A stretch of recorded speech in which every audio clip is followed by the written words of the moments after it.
Perfect. Thank you all then for joining the session. Should we then quickly kick it off with a quick round of introductions? Kyle? Sure. I'm Kyle Sosnowski, VP Engineering at Crusoe Energy. Crusoe is a AI ML cloud provider, one of the neo cloud providers focused on specifically AI and ML workloads. We also fabricate our own data centers and are one of the bigger players in the neo cloud space. Member of technical staff at Claude Code. Claude Code is an AI coding tool based on Claude that lives in the terminal, and it's now trusted by lots of enterprises, large and small. Happy to be here. Hey, my name is Milind Nafte, and I'm the Senior Vice President of Technology for AI Foundations, which is part of Capital One. And AI Foundations is responsible for building the brain for all of Capital One's enterprise applications, AI needs. Hey guys, I'm Gilles, one of the co-founders at Tensordyne, VP of AI and Product. Tensordyne, we're building AI chips and systems for inference in the data center, rack scale level solutions. Perfect. Thanks, guys. Then as an opening question for all of you, what kind of agentic projects are currently in flight at your respective organizations, and maybe touch on a couple of engineering challenges that you're already facing? We can go around the table. Sure. I'm happy to kick it off. So, as Crusoe expands into just being beyond an HPC provider and having the fundamentals like storage and compute and, virtualized offerings and orchestration layers, we're looking further and further into the inference stack. If you would have asked me, a year ago what the makeup of was most of our customers who have been focused on training, I'd say in the past 6 months, it's been a big shift towards the inference world. And so for us, that means how can we find, open source models, bespoke nascent models from research labs, deploy those and build those in a way so people can focus on how do they build their own agentic workflow? How do they chain models together, via MCP or whatever it might be and really create that interoperability layer? So, in the past 6 months or so, I'd say we really kind of stepped on the gas towards how can we provide those tools back to people so that they can build their own agentic workflows and abstract away that lower level infrastructure layer. Cool. Well, Claude Code has brought agents to just about any technical user. So you can use the agent locally. You can use the agents through our Claude Code SDK. And we're looking at ways of being able to help companies deploy agents everywhere with our products. At Capital One, when we think of our various enterprise applications, right, whether they are customer facing, whether they are associate facing, which is internal, there are a number of workflows.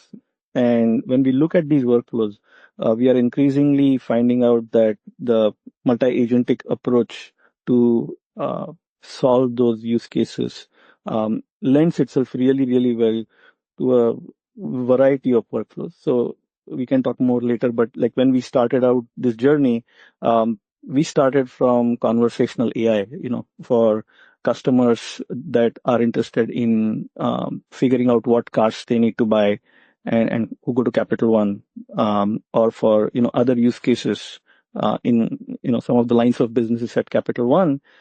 So what started as a journey in terms of enabling conversational AI in a very, very well-regulated and grounded fashion, because we have to be factually accurate, being a regulated enterprise, that has now grown to a whole bunch of use cases. And then, as you put all these agents together, it's like a team of specialists. So when these need to work together, they need to actually be able to do so in a way which is highly regulated, well-grounded, and at the same time highly accurate. And that's where some of the challenges are in terms of how you optimize so that the latency and the cost is optimal. Yeah, we're a hardware company, so we don't really build or use agents ourselves. We use a lot of AI in our R&D. That we do, but I wouldn't call them agents.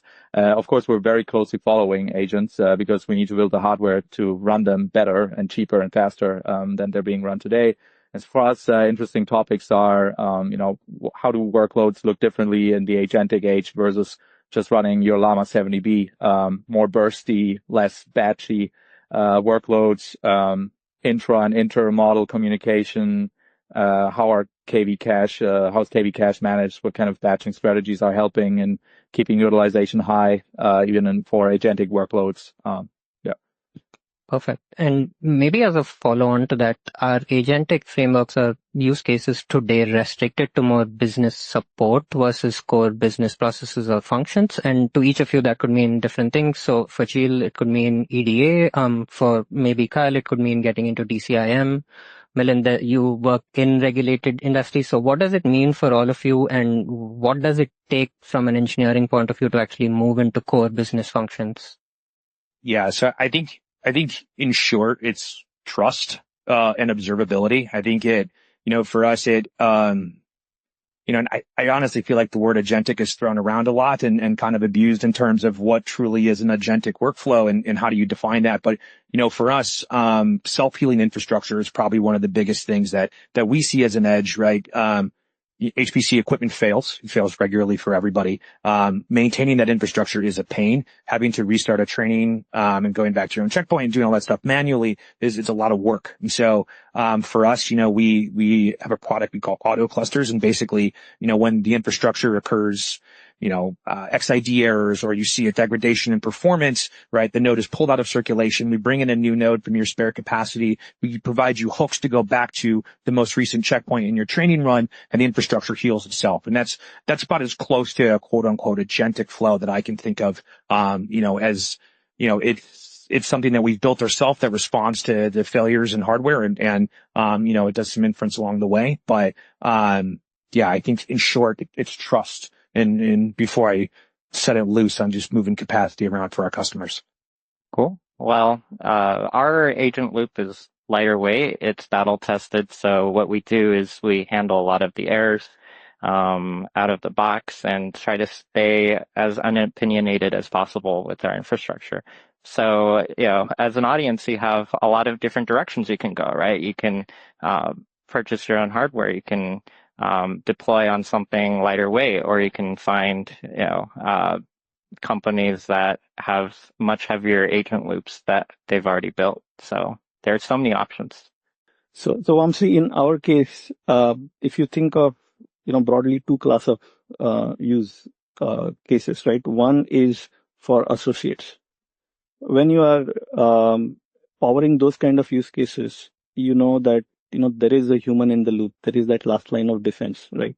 And it's also that you are, creating an internal facing application. The risk profile of such an application is different. On the other hand, when you asked about business use cases, right?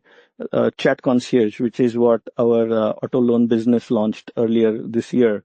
That's a customer facing application, right? So these are customers that are going to dealers' websites and they are basically leveraging Capital One's technology, in the back end.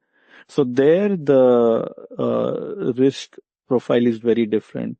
The level of perfection that we need to have, the level of risk management, what we call well managed at Capital One, that needs to happen, is a very different skill.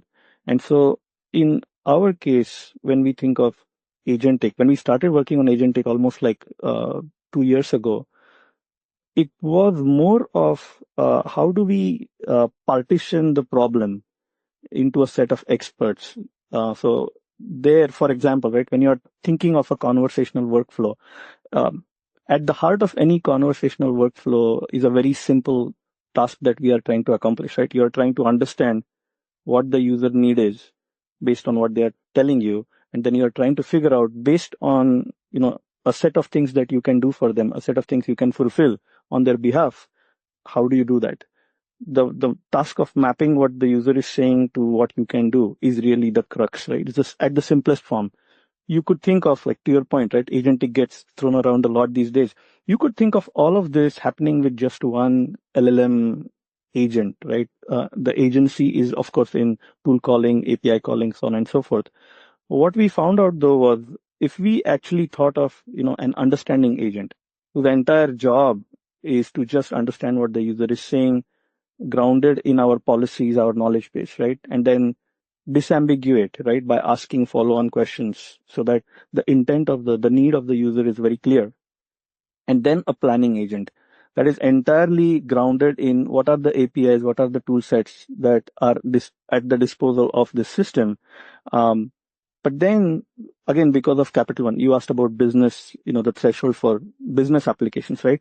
We have a very high bar in terms of the regulatory compliance. And so we created a special evaluator agent who looks at the world model, who tries to take the plan that the planning agent has created, simulates it as if it's happening in the real world, looks at the outcome, and does a lot of fact checking and, tries to understand, is this the final state a customer would be okay with? And if not, it kicks that back, right? And all of that process starts again. So the plan has to be done again. For that, the understanding agent may have to converse with the customer again. And so this is the kind of complicated workflow that we had to enable, right? So these are like the best set of agents. Could you do this with more than 3 or 4 agents we came up with? No, absolutely. There's no perfect, partitioning of this. Do we feel comfortable that this framework offers us a very robust approach of solving many business problems? Absolutely. Yeah. So again, we're not really using agents internally. I guess some of the reason for that is because, for example, in silicon design, right? Yes, there are some startups out there that are offering, for example, EDA done by AI. Doesn't yet come close to a chip designer with 30 years of experience. So we're still taking that carefully. But of course, as an infrastructure company at the hardware layer, we're trying to understand exactly what we can do on the most atomic level to help make agents better, right? So it's a kind of multi-layer chain of reasons, basically, why something then gets better. And to give you a few examples, one of our core innovations is that we've thrown multipliers out of the silicon because we do a logarithmic math. And we've developed that to the point where it also works for Gen AI. You just switch on the math, it works, but you're not doing multiplications anymore. The result of that is everything, first of all, becomes cheaper. When things become cheaper, people are more likely to test things out, to continue development. And of course, if things become 10x cheaper, you can also run a certain AI agent 10 times longer in terms of reflecting on its own output. That, of course, has big implications on improving its decision quality or action quality, right? So that would be one clear thing. The other thing is because we're saving a lot of silicon area because of our logarithmic math, we now have more space on the chip for example, on-chip memory and also faster chip-to-chip connectivity. Both of these things allow you to, for example, deal with KV cache paging more elegantly. A very hot context that just happened recently that you need all the time. If it lives, let's say, in SRAM, which is really expensive as a spot to live in for a KV cache page, in our system, it doesn't just live in SRAM or in, let's say, a very accessible state for that particular chip. It lives in that state for every other chip as well, because they're all connected through an extremely fast interface. That can mean that, agentic loops close faster, and also thanks to our logarithmic math and making the compute part of it very cheap, we can basically incentivize developers just run everything in 16-bit. Don't go to 8 or 4-bit. Run everything in 16-bit, and then chances are that the agentic loop will also be done quicker with a satisfactory self-reflection state, or until it reaches it. These are things that we do to help that. Perfect. And I know, Kyle, you touched on trust being a big part of this. So at Hitachi as well, we often see deployments being kind of scaled down, or the criticality of the deployments change based on trust, but also security. Also, how do you kind of reproduce consistent outputs over time? How do you engineer for security and trust within existing frameworks, and how much control do you really have, especially when you go across kind of multi-agentic systems and so on? So I'll go with the first part there. How do you kind of engineer trust and security into the system? And I think Nolan kind of touched on this. we get more trusting when the blast radius is smaller. If I'm much more willing to let an agentic workflow run wild if it's still reviewed by a human at the very end to apply some changes. Less so if I'm orchestrating my infrastructure and I'm moving people's nodes and workloads around and I'm affecting, production workloads of our customers, then, a lot more oversight is going to be introduced. The systems are generally pretty guardrailed. For us, any kind of provisioning, I mentioned that the auto clusters product earlier, it's pulling nodes in and out of production. It's putting new images on them. It's upgrading packages. It's addressing CVEs, right? And so, for all of those things, it's still quite limited in what it can do, and it still has some human oversight. So, call me a little bit more, paranoid than others, but the trust piece quite isn't there. Multi-system orchestration, I think, as, you move away from a serialized flow in some kind of agentic workflow and more to, I'm even fanning things out to, kind of the Tensordyne example to specific silicon to do, a specific model execution versus something else. And it all terminates at the very end. And, lots and lots of observability, lots of the ability to make sure that stuff isn't going completely rogue, heavy in verbose logging and alerting. And so, we operate on the paranoid side and for good cause, and I'm interested in becoming less paranoid over time, but, there's still a lot of fragility in these workflows and until, there's a deeper, MCP adoption or these agentic flows operate as trustworthy as a cron where I know it's just going to execute. I know how it's going to terminate, right? And I can predict its output, but, we're just quite not there yet. Yeah, I want to build on what Kyle said. Multi-agent deployment, it's still very much an engineering problem, right? And coding agents have become super popular because there's a lot of engineering you have to do to take advantage of this intelligence, to fan this intelligence out to many sub-agents that then, maybe aggregate a finished response to the delegating agent. So, yeah, logging, observability, handling failures, all of these things take time, take resources, right? It's not just one engineering team, but a whole department that maybe has to rally together and find all the little edge cases that knock these agents in the wrong trajectory. Yeah, to your point, I think we would rather be careful, especially in a regulatory environment. There's a lot of scrutiny, rightfully so. Right. And so, part of that is built in the DNA of the design of this multi-agentic system that we are using. I specifically talked about the evaluator agent, and the fact that we can actually simulate what is going to happen and go and figure out if that destination state is a valid one, is a factually accurate one, is very critical because, at the end of the day, you are dealing with a financial, institution. You want perfection, right? We don't have the luxury of making mistakes and, being a meme for a day and then people forgetting about it, right? So the bar is very high. And so, the other way that we actually try to do this is for each of the agent, the underlying, LLM that we have, we customize it deeply. We customize it deeply with different types of data depending on whichever agent we are dealing with. And then, we try to optimize it across the agents, to your point, right? It's not just one team. It has to be a cross-team effort. But by doing this and by having a, continuous learning loop, that's one of the ways in which we try to minimize the risk. Also, another thing we do is we try to keep the human in the loop till the point where everybody feels comfortable based on, a set of curated use cases and test cases that they are comfortable with the outcome. Got it. Not too much to add, but I would say that determinism is what we as a hardware company, what we can really provide, right? So our system is 100% deterministic. That sounds less trivial than it actually is. Because also digital hardware can get fuzzy sometimes. So you have error correction things in place. But again, also comes back to the precision that you have in your math.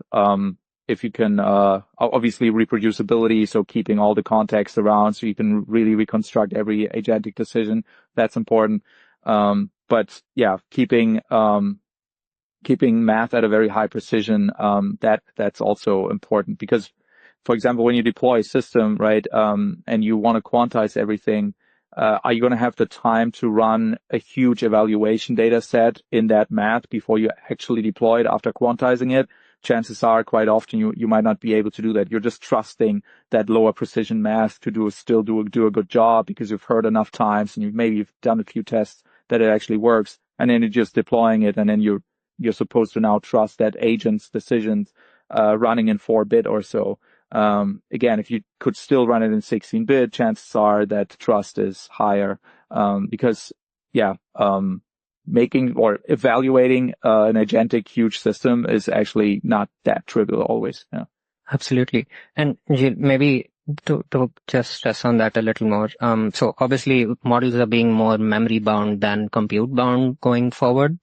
And obviously you are rethinking infrastructure in your own way. What else do you feel needs to change across the infrastructure stack? Also maybe as an add-on, how willing are maybe enterprises or your end customers to adopt these changes in infrastructure today? Yeah, I mean, should I start? Yeah, go ahead. Gilles, maybe we start with you and then. Yeah. Right. So I want to answer this maybe with locality. So currently, when agents are being deployed, chances are that sometimes people might even go through multiple data centers to put one stack together, maybe even multiple APIs of multiple companies, and then they stick all of it together. It would be nice if in the future more and more awareness or sense of locality is introduced into frameworks like MCP, so that when you deploy something, right, like let's say you have 5 models talking to each other, you can have a sense of, are they deployed where when one model, or let's say 2 models, are deployed in the same pod, right? Could be our pod, could be NVIDIA's pod. When they talk to each other, chances are that the way people implement things today, they will go through a host, they will come back, and then you're introducing maybe hundreds of milliseconds, even though these models could theoretically just communicate with each other within that hardware. And to introduce that's a challenge, but that's really important, I think. And of course, the solution cannot be to just make agents one huge monolithic kernel, right? Because software-wise, that's never going to scale, and the app developers, they need the flexibility. So it needs to be introduced into these software frameworks somehow. And if I could add on to that, so we fabricate our own data centers. We build our own rack layouts. We are committed to a diversity of chips inside of the data center. And so that exact problem that Gilles's talking about is something that we encounter, that enterprises do not want to deal with the latency hops or, VPCs being walled off to a single data center. And so, a wide variety of chipsets available or dedicated silicon for specific models is something that's very attractive, right? And, you see it in the Anthropics and the other frontier models of the world of, the thinking and the reasoning, but the routing of the requests to a specific chipset that can be the most performant and cheapest. Because for enterprises at scale, what's the most interesting for them is the prices, right, for performance. And so, off the heels of this MIT paper that 95% of agentic workflows, actually don't do anything, or aren't economically viable for people. The enterprise companies that we see are very conscious in terms of like, how can you make this the most performant and still getting to the end goal? I would like to say we are part of the other 5%. And also maybe Dixon and Milan, how are you thinking about kind of the infrastructure layer? You're obviously sitting above. What needs to change for you to make your solutions better? This is actually very important, and the fact that I used to be at NVIDIA for a very long time, I have a very different sense of appreciation for what you guys do than someone if they were to just focus on the solution side aspects. And so in the work that we did, which we call Macaw, like we worked very closely with NVIDIA to optimize the inference stack a lot. So, in addition to the speculative decoding and Eagle, all kinds of optimizations, right? We actually also worked with them to figure out how to reduce the latency and the cost. And some of the other things we are also doing is we are actually distilling the models down so that, we can actually create smaller specialist models and bring down the inference cost. Because for just to give you an example, right, when somebody is using FS Chat Concierge, one interaction with Macaw invokes could invoke the underlying LLMs 15 times. Some of those tend to be the 70 billion parameters one. Some of them may be 10 billion, right? And so it's very important for us to actually look at how we bring down this latency to, something that the user feels very natural about. And that's where that's where the optimization of the user experience is entirely dependent on the optimization we can drive down with all of you, right? At the lower levels of the stack. And this has to be done together. Like, I don't think it's that easy to just bolt things on. And so that's where a vertically integrated approach matters a lot. Got it. Yeah. And I want to emphasize that one thing that has made Cloud Code really successful is prompt caching, right? Like you definitely should focus on hardware optimizations, but even at the prompt engineering level, right? If you design the prompts of the agents to be general enough, but light enough, right? Then you can leverage prompt caching that basically every model provider offers, right? Even your services with KB paging. So that's something very easy for you to do as you get started building agents. Just to add on to that vertical integration piece, I think, I'd love to be challenged on this too, but the multi-agent orchestration frameworks, I think, is very much an application problem. You mentioned the user experience. If we have 10 different chips and 5 different models that are all running, OSS and Llama and some other nascent stuff that we have found, in one data center, that part is on the easier side for us to just get them up and running, to be able to make the user experience seamless, low latency, and still feel like it's a cohesive experience for the end user is something that can be quite challenging, because customers are sensitive to wait times and to accuracy and lose trust quite quickly. And so, I think it's very much an application problem to be able to chain those together in a way that makes sense. Absolutely. And maybe to put you all on the spot a little, obviously performance and latency kind of become priority number one, but on the other side of the coin, how would you engineer, or why, how much do you engineer for cost, for energy efficiency? How much do you take a look at kind of the environmental impact of every framework that you eventually deploy? And Kyle, maybe with you, because I could go. This is kind of our world. So, I guess this is for anyone that doesn't know Crusoe, it's a large portion of our compute is sustainably powered. Our largest data center in Iceland is 100% geothermal and hydro. And so, we definitely have a climate bend to our compute. I'd love to say that our portfolio is 100% renewable. It's not, right? But it's, we do these things because they're hard, because we have a specific mission. So, the question was, how do we engineer for environmentally, specific, initiatives? And generally we seek out these sites where deployments could be a little bit more difficult, and a little bit extra work goes involved into putting a modular data center in the middle of a wind farm on the west side of Texas, where it's completely isolated from, the rest of the grid. And we have to do, a lot of work to even make it accessible by vendors and, to get assets back and forth. And so, to provide reliable fiber internet, so all of those things combined, right? Like that's how we target, trying to get an environmental bend to this, and it would be a lot easier for us to just go to whatever data center, space is available, let it just be, powered by burning tires or whatever. We could find it. We try to find stuff that, can hit our environmental goals and be, on the better side of that arc. Yeah, and I think the demand for AI is unquestionable. So the market forces really force everyone to optimize on costs and second order the environmental impacts, right? So inefficiencies are everywhere. Focusing on your prompts, designing them well, focusing on providing the models the right information instead of them trying to find that information and getting lost is a really simple thing you can do to reduce costs.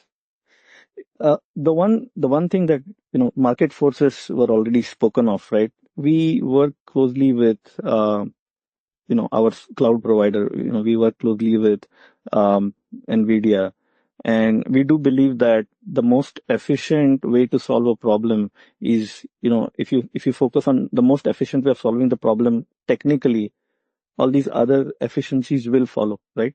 And I think it's a very congruent argument. If you want to have low latency, you have to design these systems a certain way. That also ends up being low cost. That also ends up being low compute, right? And so I think that if we try to do it in the most efficient way possible, the other advantages will accrue. Yeah, I mean, environmental impact or reducing it is absolutely at the core of what we do. Very often as kind of a very pleasant side effect of what we do, because mostly it's about just making things faster and cheaper. But as a result of that, yes, our system consumes so little power that you can actually air cool an entire rack full of our compute instead of liquid cooling it, right? Because water is also becoming a problem in some regions because of that. And yeah, generally the power bill will be like far lower because of the logarithmic math and other design decisions we took, but also other things like less throwaway hardware, I guess. Like we're very cable free. Sounds kind of weird, but we don't have a whole lot of cables in our hardware. That's also something that helps. But I'm also going to say though, the most green person in a company like ours might actually be the compiler architect, because if you can drive up utilization, that can easily become a factor of like 20x or so. If you do it holistically, vertically integrated, right? It's not just the compiler; it's also many other layers. That very often has a far bigger impact on the environmental bill than many other things. Thanks, Gilles. Think we're on time. Maybe one last question, and open for all of you again. Any predictions for engineering innovations over the next couple of years? Anything you're particularly excited about? Yeah. So, for agentic AI or AI in general? For agentic AI. Yeah. So, anyways, yeah, I think agents, right, at some point they always, do come back to the world where a human sees an output or communicates with it. I'm fairly excited about, bringing, real-time video, of, AI video, to the masses, by bringing the cost really down to a point where it costs less than, I don't know, talking live to a human consultant or doctor or something like that.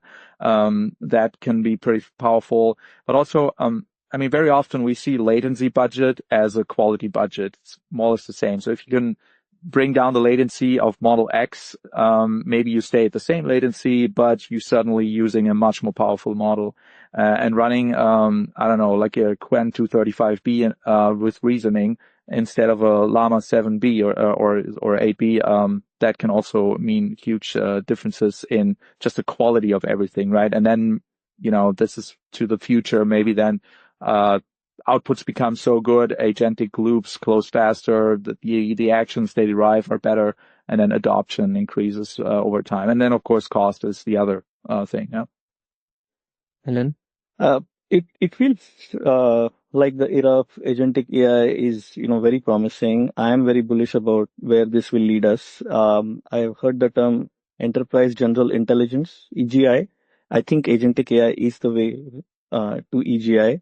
We will see a lot of use cases very successfully handled by agentic AI, but it will continue to require very thoughtful design and vertical integration. So at Anthropic, we talk a lot about data centers being countries of geniuses. So at some point, agentic AI will evolve to a point where each agent is a subject matter expert. But what that expertise is probably defined by the collective. It's no longer going to be something defined by humans. So we're going to transition into an age where intelligence kind of self-selects and clusters in a way to minimize costs while delivering the results that we all demand. So at its core, Crusoe is a AI infrastructure company. It's agentic workflows are going to be most employed at the infrastructure layer.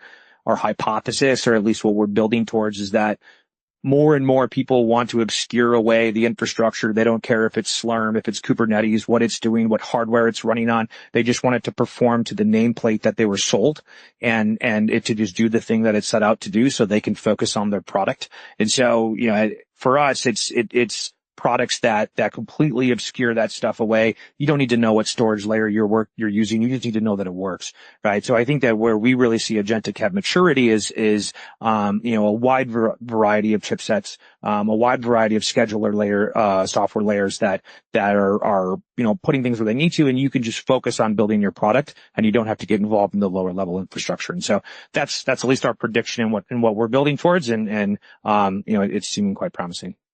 Perfect. Then thank you guys so much. I think we're bang on time. Any closing remarks? Anything you want to say? Share? If nothing, then we're good. Thank you so much, and thank you all.